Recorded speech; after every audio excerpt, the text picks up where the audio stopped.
John Bowden, Rock History Music, and we've been doing a lot of authors recently. You might have noticed that I've been enjoying a lot of rock and roll books. Another thing I'm starting to do is look at other people who do content on Instagram or YouTube, and I want to spend some time interviewing them. One of my favorite, and I like him because he's natural, he does a lot of research, he's a great personality, Josh McKenzie, Vinyl Spin YVR. This guy's like amazing. I don't watch a lot of content people. I just don't have the time usually. When I found his channel, who basically looks at the Guess Who or Bachman-Cummings or Randy Bachman in that world, in that orbit, I find out so much. And I've interviewed a lot of people who do Guess Who stuff, but I really enjoy his take on it. And there'll be a link in the description how you can subscribe to his channel on Instagram. But in this first one, we basically talk about what worked in the Guess Who when Randy Bachman was in the band in the early days and Bachman-Cummings. And of course, now there's all that talk about them doing shows in the new year as the Guess Who. We talk about that and a lot more and what made the Guess Who work on Rock History Music. What do you think it was about Randy and Burton? They did have a similarity to the Lennon-McCartney thing in the way that they could like just come off with ditties just like that. What do you think it was about those two guys together? I think it was the yin yang thing. I always tell people like the most successful bands or songwriting duos had the most drama internally. And Burton and Randy were not really friends. They had more of like a big brother, little brother relationship. Randy was the straight arrow, and Burton was the one who wanted to go out and have fun and be a little edgy. With Lennon and McCartney, they were like obviously best friends and loved each other, but personality-wise, you've got Paul who's the super melodic, poppy, happy guy, and John's the darker, moody guy. And you see that a lot in these really successful songwriting duos. And so that's what I think it was, combined with just they had a really rare talent. They were extremely gifted. And so their two opposite sides, I think, just complemented each other. I never looked at Gary Peterson as like my favorite drummer, but he influenced me an awful lot when I was young. He was one of those guys because I was listening to the Guess Who, and what do? You're a homer. You like the drummer who plays with your band, right? hmm He's actually a very technical drummer. Because he grew up like jazz trained, I think, from a very young age. And so certain like especially live performances, like if you listen to certain live performances, he's kind of got like a little bit of extended drum solos, and it's not so much like a flashy drum solo like you'd see on a lot of live albums with a lot of drummers that are hailed as like incredible electrified drummers, but he's just very, very technical. Yeah, I'd say he's an underrated drummer for sure. When I first saw you do your thing, there's that thing that you can't, there's that guttural thing where people say, "Do you like that song?" Well, no, I don't like it. You either like something or you don't. When I saw you on there, I'm going, I like that guy. I don't know. Who is this guy? How did this all start for you? I'll answer that question, but I'll also say like, yeah, I kind of consider the format of my show, Streamed Wheat, the Guess Who live stream, like it's kind of a halfway point between a radio show and just like a hangout with friends. I do have a little bit of radio background and educationally, like in college and stuff, and I went into like marketing and advertising instead. But like I always tell people, it's kind of like the Beatles channel on Sirius XM, where it's all about the stories and the music, but also because I do it on TikTok Live, it's got the live chat. I mean, with your YouTube live streams. And so it's very, very interactive. So that kind of like breaks a wall in the whole radio show format. But so I started it. The show is Streamed Wheat, the Guess Who live stream. It exists on my creator account, Vinyl Spin YVR. And I started Vinyl Spin in 2020 in the pandemic when I had nothing else to do. And I had fallen out of collecting records for a while, and the pandemic got me back into it. And I just like re-obsessed myself, one, with vinyl, and two, with the Guess Who a lot. Like I was kind of always a fan of the Guess Who and Bachman-Cummings and BTO growing up, but I became like a hardcore fan around 2020, 2019-ish, just rediscovering their backstory and stuff. And so I wanted, I'd started Vinyl Spin YVR on Instagram just to share my record collection. I enjoyed taking pictures of my albums and telling stories of, what happened in the studio for this album and how did they come to this. And it was covering all kinds of artists, but I always had like a special focus for the Guess Who. And eventually, as TikTok rose into more prominence and video on TikTok and Instagram became more of a priority over photography and stuff, I started immersing myself in those kinds of communities.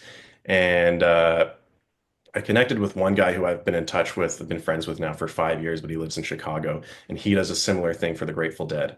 And so he helped me get like, all the tech I needed, like the mixer and stuff to run my turntable directly into my phone.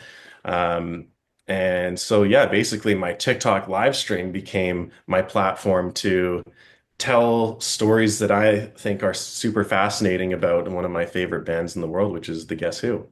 You do pick really like very intricate, idiosyncratic, interesting stories that I thought I don't think I would have ever known this unless I checked this guy out. It's definitely different, I think, growing up with the internet, because I have this a lot where sometimes some guy who's in his 70s and he grew up with the Guess Who, and he's a huge fan. And I think maybe they get a little protective and jealous when they see someone like me getting the attention or something, or acting like I'm all knowing.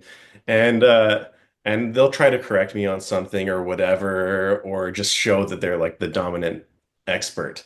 That And happens with everyone I know, by the way, yeah, and, and sometimes, and you know that. uh-huh, yeah. And so like a lot of the time they do know more than me, but sometimes they'll be like, "Oh, did you know about this? Did you know about this? Did you know about this?" And I'll be like, "Yep, yep, yep."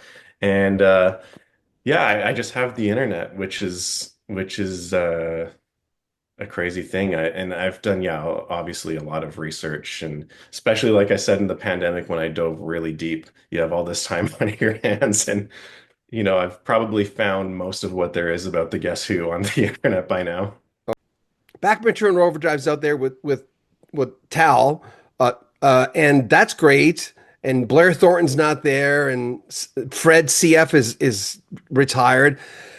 I'd rather have the new version of Randy Bachman than Bachman Turnover than no version. So the Guess Who is basically, as far as the creative forces, I mean, it's Randy and he left to do tons of other stuff, but it's those two guys. So what if it was those two guys? But how do you feel about that?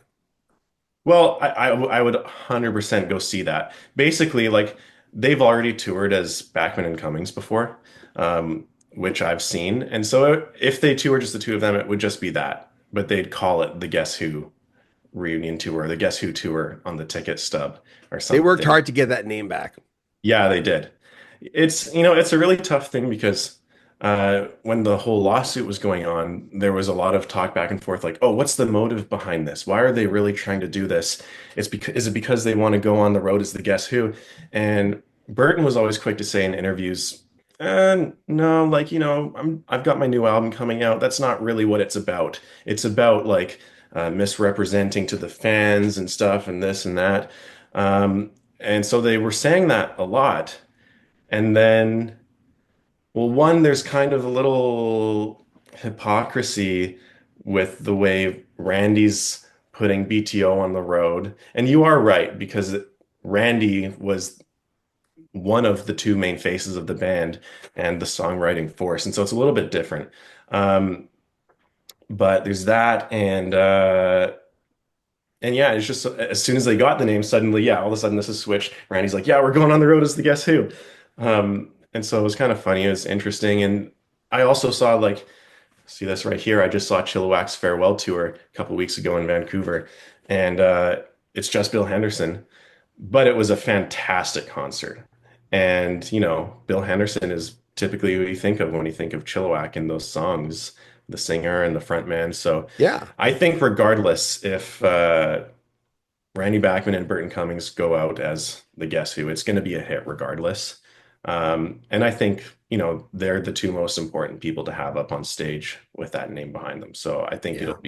it'll be great either way. I wish there would be more members on there, like, to have, Yeah, I really don't think Jim Cale and Gary Peterson are going to be up there, but I would pay a significant amount of money to see at least four original members on stage like they had in the 2000 tour. They had five original members. That would be just amazing. What about Chilliwack? Have you covered them at all?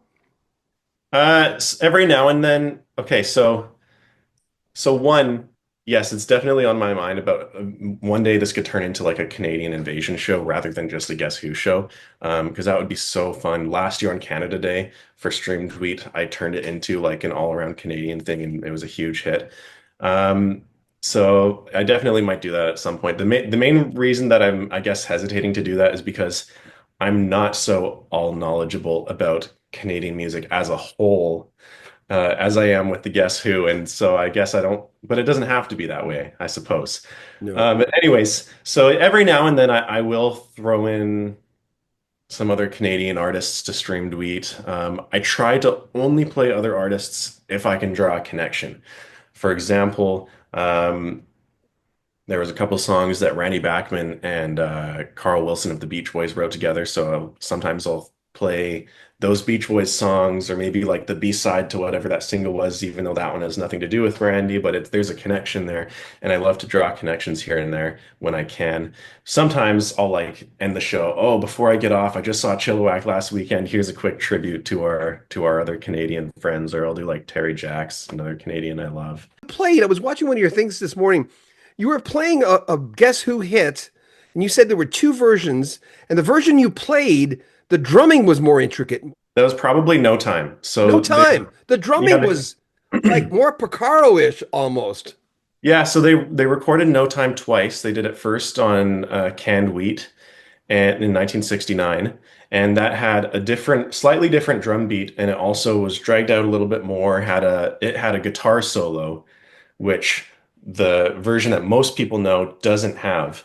And hardcore fans prefer this original version. The recording quality maybe isn't quite as good. The feel's just different. But they re-recorded it for American Woman because they felt it had a lot of potential, but they hadn't really done it the way it should be done to be like a radio hit. And so most people know, yeah, the version on American Woman. Remember, if you want to subscribe to the channel, we'd love that. That's what makes a difference for all YouTube channels. You want to get subscribers and people who just love what you do. And thank you if you've watched this video right till the end. So subscribe, click the bell notification so you don't miss anything. Like our videos, comment on them, and share them in the appropriate groups or on your page on Facebook or wherever. You can join our Patreon. We post things on Patreon almost every single day. So you get on there, you'll get hundreds of interviews right now that has not seen the light of day yet on YouTube. You'll get access to them for like $6 and change right now. Link in the description. You can make a donation via PayPal in the description as well. Buy a Rock History Music t-shirt or a cap or lots of different clothing at Teespring, our swag store. I'm John Bowden. More from Josh McKenzie coming up in the next week on Rock History Music.